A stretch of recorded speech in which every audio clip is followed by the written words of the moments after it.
Halo sahabat, selamat datang di channel Nisa Audio Official.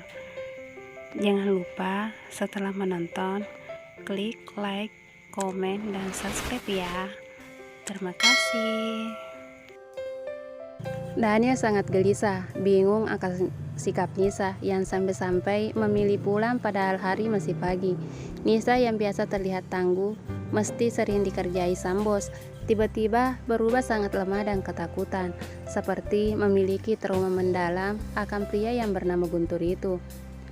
Sementara Daniel gelisah dan berian sibuk, Nisa langsung saja menelpon sahabatnya, satu-satunya orang yang bisa diajaknya bicara saat ini.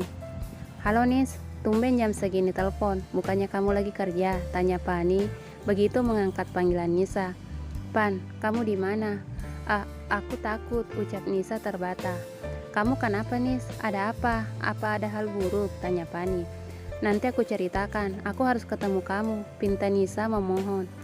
"Aku kerja Nis, tapi kalau kamu memang harus ketemu sekarang, biar kita bertemu di kantin kantor, atau kamu ke rumahku, nanti aku akan usahakan pulang cepat. Aku taruh kunci di bawah pot," sahut Pani. "Ya udah, aku ke rumahmu," ucap Nisa langsung menutup teleponnya dan buru-buru keluar kantornya untuk mencari taksi. Namun saat di depan gedung kantornya, Nisa yang terburu-buru malah harus menabrak seseorang yang membuat keseimbangannya oleng. "Buk! Au!" teriak Nisa yang hampir terjatuh, namun dengan sigap ditangkap oleh sosok yang ia tabrak. Saat berada di dekapan orang itu, Nisa baru sadar jika itu Repan. "Repan, maaf aku nggak sengaja," ucap Nisa melepaskan tangan Repan yang memeganginya. "Kamu kenapa buru-buru gitu? Wajahmu pun begitu pucat. Ada apa Nis? Apa bos berlaku tidak baik? Apa perlu aku melabraknya sekarang juga?" tanya Repan yang khawatir akan Nisa. Namun saat Repan hendak melangkah, Nisa mencegahnya. "Tunggu Rep, bukan karena dia. Tapi aku nggak bisa buat cerita di sini," ucap Nisa sambil memandang sekeliling. Ada beberapa orang yang memperhatikan mereka. "Kalau gitu, kamu ikut aku," ujar Repan sambil menarik tangan Nisa. Repan membawa Nisa menuju ke mobilnya, membukakan pintu, dan melajukan kendaraannya tanpa mengatakan apapun. Nisa bingung kemana Repan akan mengajaknya. "Kita mau kemana Rep?" tanya Nisa karena tak bisa menahan rasa penasarannya. "Kamu mau kemana?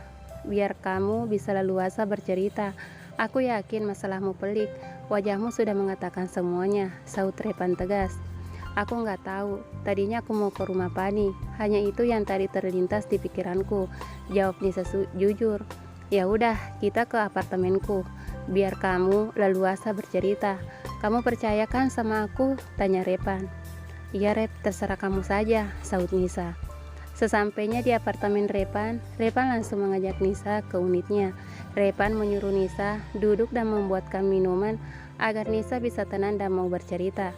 "Sekarang, katakan, kenapa kamu seperti itu tadi? Apa benar bukan Pak Prestir yang menyebabkannya?" tanya Repan penasaran. "Iya Rep, bukan dia. Dia malah nggak tahu kalau aku pulang," sahut Nisa. "Ya udah, sekarang tarik napas, tenangkan dirimu, baru kamu ceritakan semua," saran Repan dengan tersenyum. "Tapi bukannya kamu harus kerja Rep, nanti kamu malah dapat masalah," ujar Nisa yang menyadari Repan harus bekerja. "Udah, jangan pikirin aku, sekarang ceritakanlah," tegas Repan. "Begini Rep, tadi bos ngajak aku buat meeting sama salah satu rekan bisnisnya. Tapi saat aku masuk ke dalam ruangan meeting, kamu tahu siapa yang aku lihat? Dia Guntur Rep, dia yang dulu hampir melecehkanku saat kamu dan Pani datang menolongku di saat-saat terakhir. Aku ketakutan saat melihatnya Rep. Kenangan saat dia kembali melintas dan aku ketakutan hingga menjatuhkan semua berkas dan berlari meninggalkan ruangan meeting," ucap Nisa mulai bercerita. Nisa menangis kembali. Kenangan buruk saat itu kembali lagi. Kenangan yang pernah mati-matian dia lupakan saat masih duduk di kelas 2 SMA. Namun karena Repan dan Pani, akhirnya dia tidak kehilangan hal berharga miliknya. Tapi trauma saat-saat itu begitu membekas, sampai-sampai Repan harus membawa Nisa ke seorang psikiater. Namun karena keluarga Guntur punya kekayaan, mereka akhirnya bisa menutup kasus. Apalagi saat itu, Nisa yang tak mau ibu atau adiknya tahu, terpaksa menerima permintaan damai dari keluarga pria brengek itu, dengan syarat Guntur harus meninggalkan Jakarta. Namun, karena sudah lama berlalu, akhirnya dia kembali dan apesnya ternyata perusahaannya adalah rekanan bisnis perusahaan Nisa bekerja. Nisa bingung dan takut, hingga akhirnya tak bisa mengontrol diri. Nisa juga takut jika sang bos akhirnya tahu masa lalunya dan menjadikannya sebagai alasan untuk memecatnya. Itu kenapa Nisa memutuskan untuk pergi terlebih dahulu sebelum dipecat. Brengek, ternyata dia sudah kembali dan sekarang dia mewarisi Adipura Group, yang artinya dia akan jadi rekanan bisnis dari perusahaan kita sekarang, geram Repan.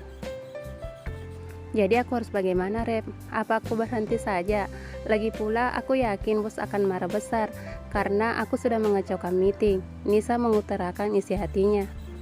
Jangan, Nis. Apa nggak sebaiknya kita bicarakan ini pada Prestir, biar dia yang memutuskan harus bagaimana?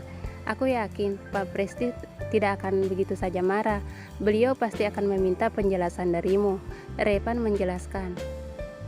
Aku takut dan malu, Rep, kalau sampai bos tahu. Lagian kamu kok kayak kenal banget sama bos?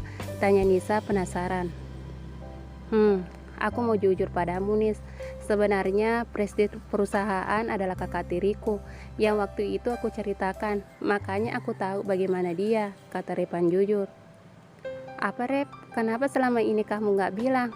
Jadi selama ini aku sudah menceritakan keburukan kakakmu. Repan kejam banget sih, malah dengerin ceritaku lagi, rajuk Nisa. Hehehe, karena aku takut saat kamu tahu itu kakakku, kamu bakal menjauh dan enggan terbuka lagi. Jadi aku memutuskan untuk diam saja sampai waktu yang tepat untuk jujur, terang Repan. Sekarang aku makin bingung. Nisa meremas kepalanya. Ya udah, kamu di sini saja. Aku akan balik ke kantor dan menceritakan semuanya pada kakakku. Aku yakin dia punya solusi dan akan lebih mementingkan pegawainya. Jadi kamu jangan kemana-mana, tunggu sampai aku datang, tegas Repan. Tapi Rep, aku malu, ucap Nisa. Kenapa kamu yang harus malu? Harusnya cacingan itu yang malu. Kamu hanya korban dan kamu gak salah apa-apa. Paham? Saut Repan menegaskan kembali posisi Nisa sebagai korban. Ya udah, kalau itu menurutmu baik, aku akan menunggu kabarmu. Apapun keputusan bos, aku akan terima, ujar Nisa pasrah. Janji, kamu jangan kemana-mana. Jika lapar, kamu bisa lihat di kulkas. Ada beberapa makanan di sana. Dan jika mengantuk, tidur saja di kamarku. Aku pergi dulu, pamit Repan. Nisa hanya mengangguk tanda mengerti semua dan Repan pun langsung meninggalkan Nisa untuk kembali ke kantornya. Dengan perasaan yang kacau, Nisa membaringkan diri di sofa milik Repan dan teringat akan Pani. Nisa pun menelpon Pani untuk mengabarkan bahwa dia tidak jadi ke rumahnya. Brian yang melihat keakraban dua saudara yang meski hanya saudara tiri itu tersenyum. Sang bos yang selalu bersikap dingin, selalu hangat jika bersama keluarganya. Dan Brian menikmati saat-saat seperti ini. Setidaknya dia bisa melihat sisi lain sang bos.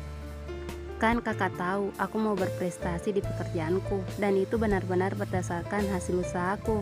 Kalau aku sering kesini, nanti dibilang itu karena kakakku pemilik perusahaan. Makanya aku jarang kesini, biar nggak banyak yang tahu kalau kita saudara. Dan meminimalisir penilaian buruk orang lain, jelas Repan alasannya. Kamu tuh selalu dengan alasan yang sama. Memang siapa sih yang akan berani bicara begitu pada adik pemilik perusahaan? Kalau sampai terdengar di telingaku, bakal aku pecat langsung, tegas Daniel tersenyum. Tuh kan mulai lagi deh kumatnya, langsung main pecat-pecatin orang aja. Kebiasaan kakak nih, Repan pura-pura merajuk. Hahaha, bercanda Rep, mana mungkin kakakmu yang baik ini begitu, kayak gak kenal kakaknya sendiri yang paling baik di dunia. Tawa lepas Daniel. Iya baik, tapi kalau sama orang atau cewek kakak terlalu cool, sampai-sampai perempuan takut sama kakak. Hehehe, Repan meledek Daniel. Udah, kamu kalau disuruh meledek kakaknya juara. Kamu kenapa kemari? Nggak mungkin cuma karena kangen aja, pasti ada alasan lain, tanya Daniel yang sudah paham akan Repan. Iya kak, aku mau cerita sedikit, dan kalau bisa sih dapat solusinya, karena ini menyangkut karyawan kakak juga, terang Daniel. Ada apa memangnya sama karyawannya kakak?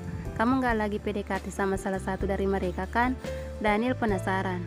Apaan sih kak? Ya enggak lah, begini kak, kakak masih ingat nggak? Waktu aku cerita, aku bantuin teman cewekku yang dia hampir diperkaos oleh salah satu anak rekanan bisnis kakak. Dan saat itu kakak kasih solusi ke aku karena temanku itu tidak mau keluarganya tahu. Dan kakak bilang bahwa dia sebaiknya menerima tawaran Dami saja karena dia juga belum sampai kehilangan mahkotanya dan tidak ingin keluarganya tahu. Tapi kami juga disuruh memberi syarat agar pria itu dipindahkan jauh. Kakak ingat kan? Tanya Repan setelah menjelaskannya. Iya kakak ingat. Dan kalau nggak salah, kamu juga bantuin cewek itu buat ke psikiater. Memang siapa anak perempuan itu? Dan anak dari Adipura yang berengek itu. Jangan-jangan dia Guntur, tebak Daniel. Iya benar kak, dan cewek itu belum selesai Repan bicara, Daniel memotong.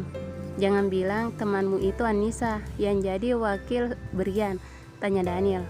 Benar kak, Nisa itu teman SMA aku dan dia korban dari Guntur Adipura, jelas Repan. Brengek, pantas saja Nisa sampai ketakutan tadi dan tiba-tiba saja menghilang. Apa kamu bertemu dia? Di mana dia sekarang? Pasti dia ketakutan banget, cerca Daniel dengan wajah khawatir. Tadi aku ketemu dia di depan gedung, wajahnya pucat dan ketakutan. Jadi sekarang dia ada di apartemenku, sedang menenangkan diri, jelas Repan memberitahu. Brian yang mendengarkan percakapan dua bersaudara itu ikut geram dan tidak menyangka jika Nisa yang nampak kuat ternyata menyimpan kisah dramatis, dan Brian benar-benar mengutuk si Guntur yang berengek itu di dalam hatinya. Apa? Kenapa bisa di apartemenmu? Apa tidak ada tempat lain? Apa dia tidak punya teman lain? Sampai-sampai harus ke apartemenmu? Tanya Daniel yang malah membuat Repan heran akan reaksi sang kakak. Memang kenapa kak? Dia kan teman Repan juga, dan kebetulan dia bertemu Repan di luar, dan pastinya dia lebih nyaman bercerita karena Repan tahu kisah traumatis dia, dan Repan juga langsung meninggalkannya sendiri begitu dia selesai bercerita dan menangis. Apa ada yang salah kak? Tanya Repan polos yang tak tahu jika Daniel cemburu.